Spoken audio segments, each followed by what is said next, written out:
오늘 읽은 말씀에 근거해서 사사기 강의 첫 번째 시간으로 사명 성취와 도우시는 주님의 손길이라고 하는 제목으로 말씀드리겠습니다.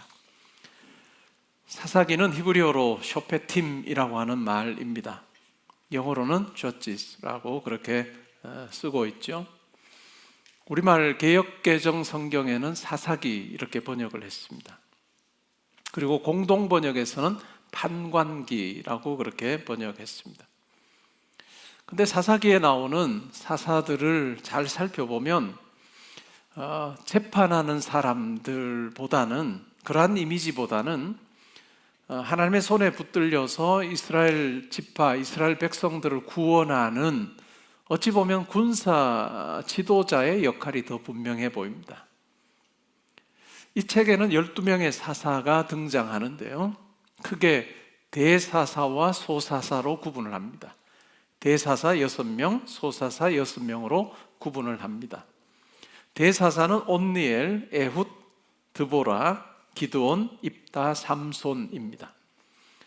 이 사사기에서 가장 많은 분량을 할애하는 것이 바로 이 기드온 이야기입니다. 그 다음에 소사사는 6명인데 삼갈, 돌라, 야일, 입산, 엘론, 압돈입니다. 그러면 대사사와 소사사를 어떻게 구분하느냐 하면, 대사사는 에피소드가 있습니다. 어떤 사건이 있습니다. 그래서 이런 상황에서 하나님께서 이 사람을 통해서 이렇게 일하셨다라고 하는 방식으로 그렇게 묘사를 하면 대사사로 분류를 합니다. 그런데 소사사 6명의 경우에는 어떤 일을 했는지, 어떤 사건이 소개되지 않습니다. 그냥 몇 년 동안 어디서 사사로 섬겼더라, 그런 이야기만 나옵니다. 이 사사기에 나오는 사사들을 보면 모세와 요수아와 같이 온 이스라엘의 지도자 역할을 하지는 않습니다. 각 부족, 각 지파의 지도자의 역할을 합니다. 근데 우리가 사사기를 공부하면서도 우리가 확인하겠지만 굉장히 흥미로운 것은 사사기에서 사사라고 하는 이 칭호를 어떤 인물에게 붙여서 사용하는 적은 없습니다.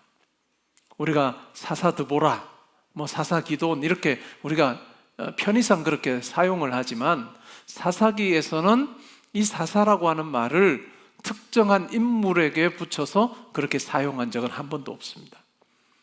제가 목사지 않습니까? 그래서 제 이름에다가 이풍임 목사 이렇게 붙여서 사용을 합니다. 근데 사사기에는 어느 곳에도 사사 드보라, 사사 기드온, 사사 삼손 이런 식으로는 부르는 적이 한 번도 없습니다. 그런데 유일하게 이 사사라고 하는 칭호를 붙여서 사용하는 구절이 딱 한 구절이 있습니다. 그것이 바로 사사기 11장 27절이에요. 11장 27절에 보시면 이런 내용이 나옵니다. 내가 내게 죄를 짓지 아니하였거늘 내가 나를 쳐서 내가 내게 악을 행하고자 하는도다. 원하건대 심판하시는 여호와께서 오늘 이스라엘 자손과 암몬 자손 사이에 판결하시옵소서 하였으나 라고 하는 구절이 나오는데, 우리말 개역개정 성경에서는 심판하시는 여호와라고 그렇게 번역을 했습니다. 근데 일부 영어 성경을 보면 원문을 조금 더 잘 살려서 이렇게 번역합니다. The Lord, the Judge. The Lord, the Judge. 그러니까 주님이 사사시다, 하나님이 사사시다라고 그렇게 표현하고 있습니다. 이것이 유일한, 어찌 보면 사사를 어느 인물에게 적용시켜서 이야기하는 유일한 구절입니다. 이 11장 27절이 사사기의 가장 중간에, 거의 중간이겠죠, 그죠? 중간에 위치하고 있는 그런 구절입니다. 이 구절을 통해서 이야기해주고자 하는 게 뭘까요? 진정한 심판자, 진정한 재판관은 바로 여호와시다라고 하는 것을 그 원문을 통해서 이렇게 우리에게 잘 설명해주고 있습니다. 하나님은 구원에 미치지 못하는, 하나님의 기준에 미치지 못하는 사람들을 들어서 사용하십니다. 그리고 이스라엘 백성들을 구원하시죠. 사사들을 보면 모든 면에서 다 하나님께서 선택하셔서 사용하실 만한 그 어떤 완벽함이 있지는 않습니다. 사사들마다 흠이 있습니다. 그럼에도 불구하고 하나님께서 그 사람을 들어서 사용하시는 거죠. 그들에게는 공적도 있고 과실도 있습니다. 그런 면에서 보면 우리 삶하고도 좀 닮아 있습니다. 하나님께서 우리를 들어 사용하십니다. 우리가 하나님 앞에서 완벽해서 하나님께서 들어 사용하시는 것이 아니라 우리가 모자람도 있고 부족함도 있고 연약함이 있어도 하나님께서 우리를 들어 사용하신다. 저는 신앙생활하면서 그런 생각을 제일 많이 합니다. 제가 직분자 교육할 때 항상 하는 이야기인데, 여겨주시는 은혜가 있습니다. 여겨주시는 은혜입니다. 우리가 그렇지 못한데도 여겨주시는 거죠. 우리가 하나님의 아들, 딸로 멋지게 이렇게 살지 못하는데도 하나님께서 우리를 여겨주십니다. 너 내 아들이야, 내 딸이야 라고 그렇게 여겨주시는 그 은혜가 있다 하는 것을 우리는 기억을 하면 좋을 것 같습니다. 이 사사기는 여호수아가 세상을 떠나고 나서 사무엘이 등장하기까지의 이스라엘의 역사를 다루고 있습니다. 사무엘이 등장한 시기를 주전 1050년 정도로 우리가 이해를 하는데, 그러니까 고 300년, 350년 정도니 그 이전 300년, 350년이니까 주전 1400년 혹은 1350년부터 주전 1050년까지의 그 기간을 다룬다라고 하는 말씀이죠. 여호수아 시대에 하나님께서 여호수아를 들어 사용하셔서 가나안 땅을 정복하는 일을 맡겨주셨습니다. 아주 중요한 요지는 여호수아를 통해서 정복하게끔 하셨습니다. 그러나 모든 땅을 다 정복하지는 않은 채로 여호수아가 세상을 떠납니다. 그리고 나서 이제 일어나는 일들이 바로 이 사사기의 내용이라 할 수 있습니다. 하나님께서 이스라엘 백성을 약속의 땅 가나안으로 보내시면서 기대하셨던 것이 무엇일까요? 약속의 땅 가나안에 가서 정말 하나님 백성처럼 사는 거예요.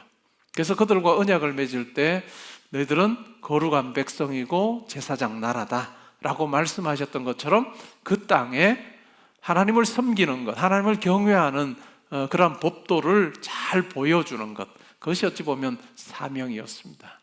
그런데 이 사사기를 보면 하나님께서 기대하셨던 것과는 굉장히 달라요. 오히려 그 땅에 살고 있는 여러 가나안 민족들의 그 문화, 그 종교를 받아들입니다. 그리고 가나안화 되어버립니다.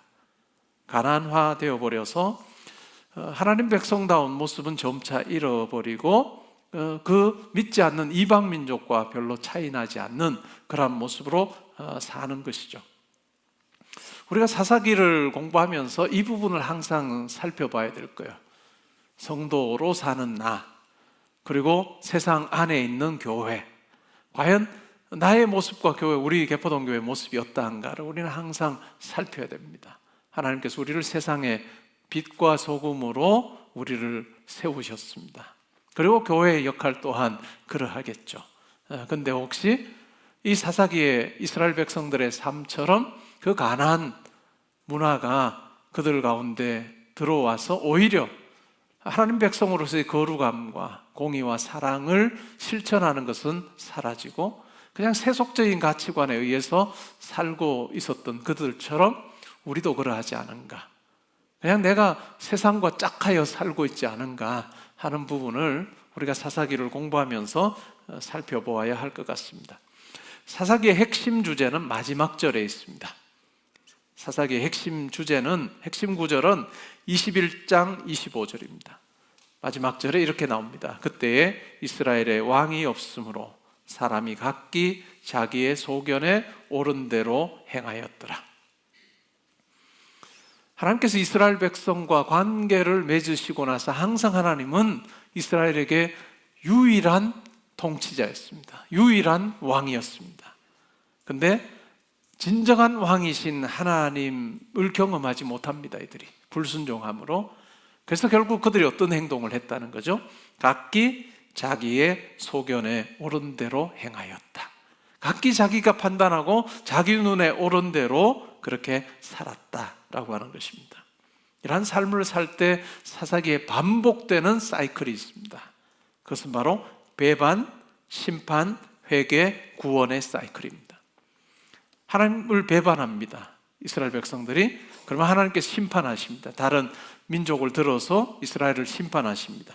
그러면 다시 회개하죠. 그러면 하나님께서 사사를 세우셔서 구원하시는 이 배반, 심판, 회개, 구원이라고 하는 이 사이클이 정말 많이 등장합니다. 사사기의 구조는 1장부터 해서 3장 6절까지가 서론입니다. 그리고 3장 7절부터 해서 16장까지가 본론인데 여기에서 사사들에 대한 이야기를 하고 있습니다. 그리고 17장부터 21장까지가 결론입니다. 오늘 우리가 읽은 이 말씀은 이 서론에서도 굉장히 앞부분에 해당합니다. 같이 한번 살펴보시죠. 사사기는 이 말로 시작합니다. 여호수아가 죽은 후에. 이것이 굉장히 중요한 배경이 됩니다. 상황을 설명하는 짧지만 여러 내용들을 담고 있는 표현이라 할 수 있습니다. 여호수아가 죽은 후에. 여호수아의 죽음은 단순한 지도자의 부재를 넘어서 이스라엘의 영적인 어떤 충격으로 다가왔습니다. 한 세 가지 정도를 우리가 생각을 해볼 수 있는데요. 확실한 리더십의 부재입니다. 광야 생활을 할 때 인도했던 지도자는 모세였습니다. 근데 모세가 약속의 땅에 못 들어가죠. 그러자 하나님께서 어떻게 하세요? 모세 뒤를 이어서 지도자를 세워주셨는데 그가 여호수아였습니다. 그 여호수아를 통해서 이 가나안 땅, 약속의 땅에 정복 전쟁을 하죠. 근데 참 흥미로운 것은 이렇게 정복 전쟁을 하고 나서 아직까지도 이 가나안 땅에 여러 부족들이 살고 있는데 그 상태에서 여호수아가 죽습니다. 그런데 모세의 후계자로 여호수아를 세우셨던 것과는 달리 하나님께서 여호수아의 후계자는 세우지 않으셨습니다. 그래서 굉장히 혼란스러워질 수밖에 없는 상황이죠. 그래서 리더십의 부재로 인해서 이제 누가 우리를 이끌 것인가 라고 하는 고민이 생길 수밖에 없는 상황이었습니다. 그리고 두 번째는 하나님의 임재를 체감하는 것이 굉장히 약화되었다라고 하는 것을 우리에게 이야기를 해줍니다. 여호수아 시대에는 하나님께서 여호수아를 통해서 아주 강하게 하나님께서 임재하시고 역사하신 것을 보여주었습니다. 이스라엘 백성은 그걸 다 느낀 거죠. 그런데 여호수아 시대 이후에는 하나님의 임재를 체험하는 것이 굉장히 약화되었습니다. 그리고 세 번째는 여호수아가 활동을 할 때만 해도 12지파가 함께해서 움직이는 것이 대부분이었습니다. 그렇게 해서 중요한 거점 도시들, 지역을 이제 다 가지고 나서는 어떻게 합니까? 이 가나안 땅을 12지파에게 나누어 줍니다. 물론 뭐 요단강 동쪽 서쪽으로 해서 이렇게 나누지만 이 가나안 땅을 지파들에게 다 제비 뽑아 나누어 줍니다. 그리고 제비 뽑힌 대로 그 지파가 그 지역을 차지하게 되는 그와 같은 형태가 되었습니다. 그러니까 각 지파별로 다 흩어진 거죠. 다 흩어져 있기 때문에 이 여호수아가 죽고 난 이후의 상황을 보면 공동체의 어떤 질서 그리고 신앙이라고 하는 부분이 굉장히 혼란스러워질 수밖에 없었습니다. 이것이 여호수아가 죽은 후에라고 하는 말이 우리에게 알려주는 부분입니다. 이런 상황에서 이스라엘 백성이 하나님께 묻습니다. 뭐라고 묻습니까? 우리 가운데 누가 먼저 올라가서 가나안 족속과 싸우리까? 이렇게 묻습니다. 그러자 하나님께서 2절에 이렇게 답하십니다. 유다가 올라갈지니라. 보라, 내가 이 땅을 그의 손에 넘겨주었다 라고 그렇게 말씀합니다. 유다를 선택하십니다. 굉장히 불확실한 그 시대에도 하나님께서는 이스라엘 백성들에게 사명을 주십니다. 사명을 주시고 그것을 이루어 주시는 거죠. 이런 측면에서 생각하면 우리 삶도 마찬가지예요. 우리 삶에도 분명한 사명이 있습니다. 그리고 그 사명을 우리가 알고 그 사명을 감당하기 위해서 하나님 앞에 살 때 하나님께서 분명 도우시는 손길로 우리 가운데 함께 하신다는 거죠. 왜 그러면 유다를 선택하셨을까? 한 세 가지 이유 정도 생각해 볼 수 있는데요. 민수기 2장에 보면 이 유다 지파가 항상 먼저 언급이 됩니다. 그리고 행진할 때나 전쟁에 나갈 때는 항상 유다 지파가 앞장서 왔습니다. 그리고 두 번째는 지리적인 전략성 또한 있습니다. 유다 지파가 이 가나안의 남쪽 지역의 아주 넓은 지역을 차지하게 됐습니다. 기업으로 받았죠. 근데 이 유다 지파가 받은 그 지역에는 굉장히 전략적인 요충지가 있었습니다. 오늘 본문에도 읽은 것처럼 예루살렘이나 헤브론 같은 그 요충지가 있었습니다. 그러니까 이 나머지 정복 전쟁을 하는데 매우 필요했던 것이 바로 강한 어떤 그 도시, 지역을 점령하는 그것이 중요했는데, 그래서 하나님께서는 유다에게 먼저 올라가라 라고 말씀하셨던 것 같습니다. 그리고 세 번째는 영적인 상징성과 예언입니다. 창세기 49장에 보면 야곱이 아들들을 축복합니다. 이제 세상을 떠날 날이 얼마 남지 않은 그 상황에서 축복 기도합니다. 근데 49장 8절부터 10절에 보면 이런 내용이 나옵니다. 유다야, 너는 내 형제의 찬송이 될지라. 규가 유다를 떠나지 아니할 거다 라고. 그렇게 규가 뭐죠? 왕의 홀입니다. 그래서 이 야곱의 기도를 통해서, 예언을 통해서 이 유다 지파를 통해서 왕이 나올 것에 대한 이야기가 있어서, 이렇게 리더십이 아주 부재한 그 상황 가운데서 하나님께서는 이러한 창세기 49장의 그와 같은 기도, 예언에 근거해서 유다 지파를 굉장히 새로운 리더로 부각시키시는 그와 같은 일을 행하신 것 같습니다.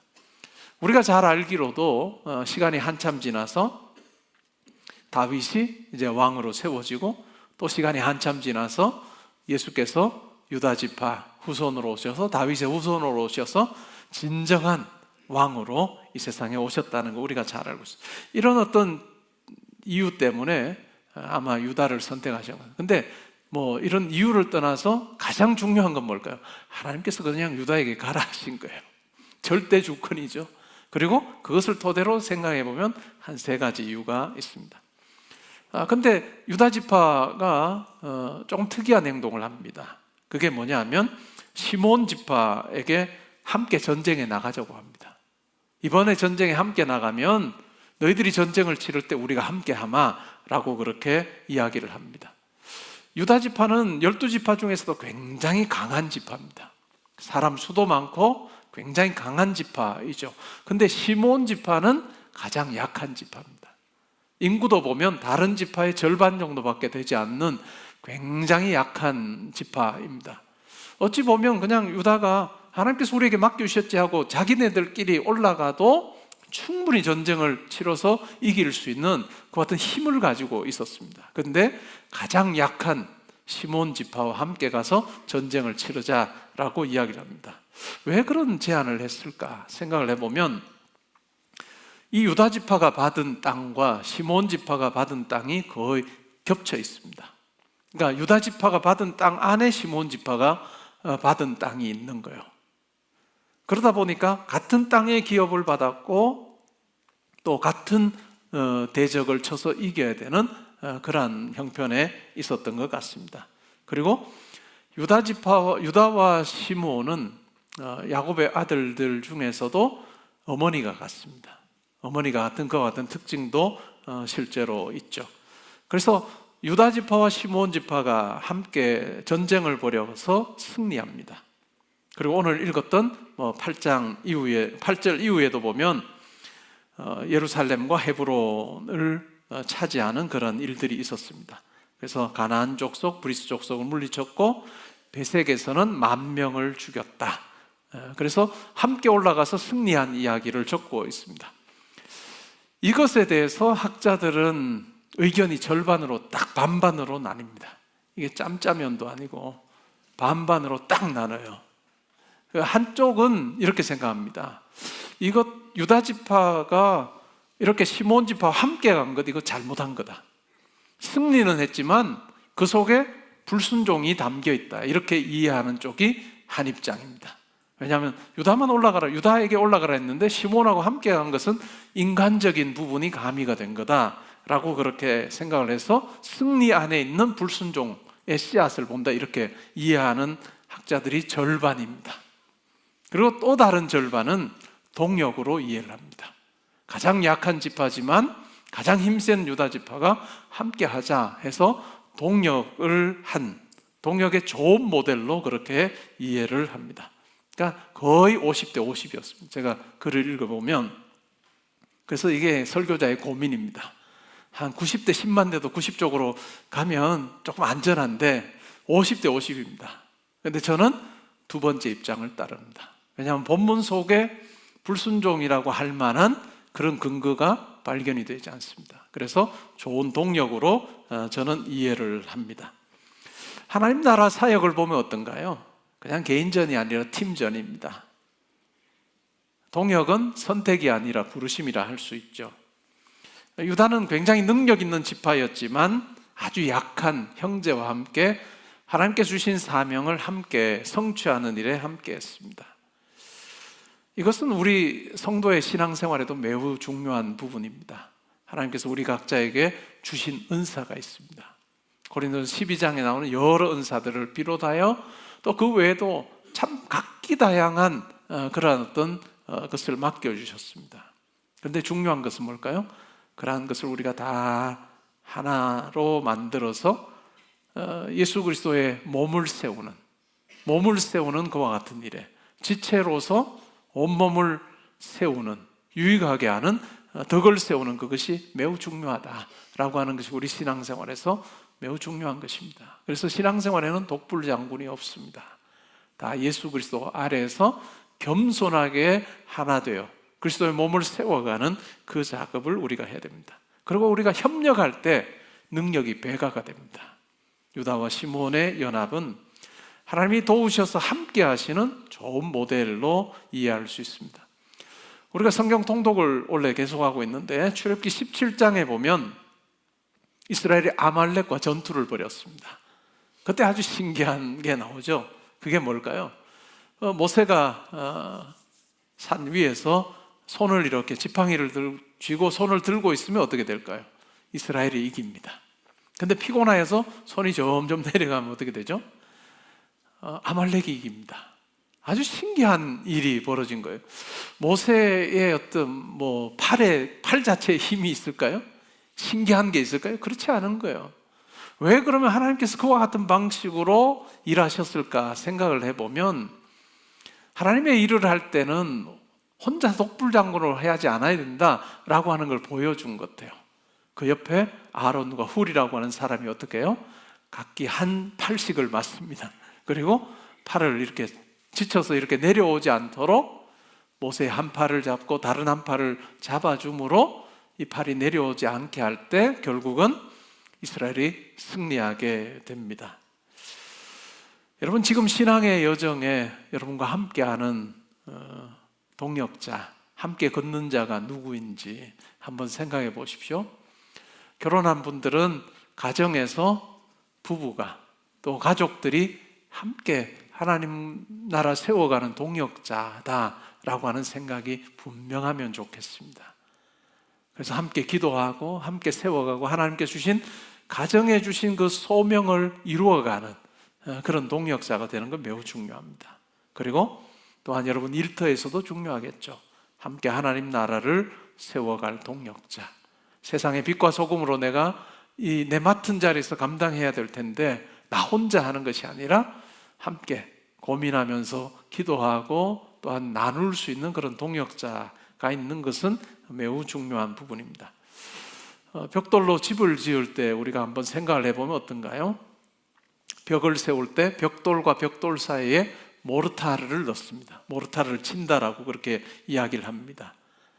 근데 그 모르타르를 치게 되면 벽돌이 훨씬 더 견고하게 세워지고 벽이 넘어지지 않습니다. 저는 그것이 동역의 한 모습이라고 생각을 합니다. 우리가 그러한 동역자를 만나서 함께 기도하며 세워갈 때 그 가운데 도우시는 하나님의 섭리가 있다라고 하는 것을 우리의 삶 가운데서 누려가면 좋을 것 같습니다. 그 다음에 6절과 7절은 굉장히 생소한 내용이 나옵니다. 아도니베섹이라고 하는 사람이 나와요. 이 아도니베섹이 붙잡혔고 엄지손가락과 엄지발가락이 잘립니다. 그 당시에 엄지손가락, 엄지발가락을 자르는 의미가 뭘까요? 그것은 엄지손가락은 무기를 잡는 데 필수적인 겁니다. 그리고 엄지발가락은 뭘까요? 전투에 참여해서 걷고 달리는데 엄지발가락이 필수죠. 그래서 엄지손가락, 엄지발가락을 잘라버리면 더 이상 전투에 참여하지 못하도록 하는 부분이었습니다. 포로로 잡히거나 했을 때 아주 치욕을 당하게 하는 것이 바로 이 엄지발가락, 엄지손가락을 자르는 것이었습니다. 근데 이 아도니베섹의 엄지손가락과 엄지발가락이 잘립니다. 근데 뭔 이야기를 하나요? 자기가 이렇게 말합니다. 하나님이 나의 행한 대로 내게 갚으셨다. 아도니베섹의 이야기입니다. 자기가 어떤 일을 했다고 하죠? 과거에 70명의 왕들을 잡아서 그들의 엄지발가락과 엄지손가락을 내가 잘라서 그들이 참으로 모욕당하고 수치당하게 했는데 내가 오늘 그 일을 당하고 있다라고 그렇게 이야기합니다. 그러면서 이것이 단순한 어떤 복수가 아니라 하나님의 공의로운 심판이다라고 이야기를 합니다. 이 내용도 반반입니다. 이런 본문을 만나면 설교자는 아주 끙끙 앓습니다. 이 내용도 50대 50입니다. 그러니까 한쪽은 이렇게 생각을 해요. 이 사건을 놓고 한쪽은 유다 지파 사람들이 아도니베섹을 잡은 것까지는 오케이. 근데 잡고 엄지손가락과 엄지발가락을 자른 것은 그 당시에 가나안 사람들이 했던 것과 똑같은 짓 한 거다. 가나안화되었다라고 하는 것의 증거다라고 그렇게 이 아도니베섹의 이야기를 그렇게 보는 사람이 절반. 또 다른 한쪽은 그것이 아니라 하나님께서 이 아도니베섹이 이야기하는 것처럼 하나님께서 그가 행한 대로 갚아주시는, 보응하시는 하나님이 이 사건 속에 드러나 있다라고 하는 입장입니다. 저는 후자입니다. 이 아도니베섹의 말을 통해서 심판하시는 하나님, 보응하시는 하나님이 드러나 있다라고 저는 그렇게 이해를 합니다. 우리가 성경을 읽다 보면 그런 내용이 많습니다. 이 율법이라고 하는 것도 출애굽기 21장에 보면 눈은 눈으로, 이는 이로 라고 하는 이 원리가 매우 중요하게 작용을 합니다. 갈라디아서 6장 7절에도 보면 사람이 무엇으로 심든지 그대로 거두리라. 로마서 12장 19절에 보면 내가 갚으리라 라고 하는 말씀이 나옵니다. 이것이 성경에 일관되게 흐르는 하나님의 사람을 다루시는 방식이기도 합니다. 물론 우리가 예수를 믿을 때는 이 보응의 원리에 의해서 믿는 건 아닙니다. 성도로 우리가 예수를 믿어 하나님 자녀가 되는 것은 절대적인 하나님의 은혜입니다. 근데 여전히 우리 삶에도 하나님께서 우리가 어떻게 살고 있는지를 보고 계시고 우리 삶 가운데 그와 같은 하나님으로 우리 삶 가운데 역사하실 때도 있다라고 하는 것입니다. 에스더서에 보면 이방의 군대 장관이었던 하만이 자기가 평소에 정말 좋지 않게 생각했던 유대인이었던 모르드게를 장대에 매달아 죽이려고 합니다. 모르드게만이 아니라 이 이스라엘 백성 전체를, 유대인들을 다 장대에 매달아 죽이려고 합니다. 그런데 하나님께서는 그 계획을 완전히 뒤바꾸셔서 결국 어떤 일이 벌어지죠? 자기가 유대인들을 죽이려고 했던 그 장대에 하만이 매달려 죽습니다. 아도니베섹의 고백은 하나님의 심판이 역사 속에 살아있다라고 하는 것을 우리에게 보여줍니다. 심은 대로 거둔다. 우리 삶에서도 때로는 경험하는 부분이기도 합니다. 내가 하는 말, 내가 하는 행동, 내가 하는 선택이 공의로우신 하나님 앞에서, 유일한 재판관이신 하나님 앞에서 내가 어떻게 평가받을까라고 생각하는 것이 참 중요한 것 같아요. 그리고 그런 마음으로 우리 삶을 돌아보는 거예요. 내 삶을 돌아보는 것입니다. 그래서 매일의 삶에서 하나님께서 기뻐하실 만한, 합당해 하실 만한 그런 말과 행동하며 살고 있는가. 그래서 내가 만나는 많은 사람들에게 참으로 위로의 말을 전하고 또 세워주고 또 그들의 삶에 참 힘이 되는 그러한 어떤 말과 행동하며 내가 살고 있는가. 하나님께서는 그러한 모습으로 사는 우리를 존귀하게 여기시고 대해 주실 것입니다. 하나님께서 심판하시는 분이심을 우리가 알고 정말 하나님 앞에 겸손한 모습으로 납작 엎드리며 하나님을 경외하는 삶 사는 것, 그것이 바로 오늘 이 아도니베섹의 이야기를 읽으면서 우리가 우리 마음속에 품어야 할 부분입니다. 여러분은 여러분의 삶에서 지금 어떤 씨앗을 심고 계십니까? 누구를 원망하고 저주하고 정죄하는 씨앗이 아니라 누군가를 세워주고 또한 또 위로하는 그런 어떤 씨앗을 심으면 그것이 또 열매로 드러날 것입니다. 하나님, 심판하시는 하나님, 우리를 살피시는 하나님 앞에서 우리가 부끄럽지 않은 삶을 살면 좋겠습니다. 그래서 하나님의 공의와 긍휼을 보여주는 도구로 우리가 쓰임 받는다면 우리 이 땅에서 참 멋질 것입니다. 말씀을 맺으려고 합니다. 오늘 사사기의 첫걸음을 내디디면서 우리는 배웁니다. 여호수아가 사라진 그때에도 시대가 어두워도 하나님께서는 사명을 주시고 돕는 손길로 역사하셔서 그 사명이 성취되게 하셨습니다. 우리의 삶에도 또한 우리 교회의 여러 일에도 사명을 맡기시고 또 성취하게 하시는 그 하나님을 만나면 좋을 것 같습니다.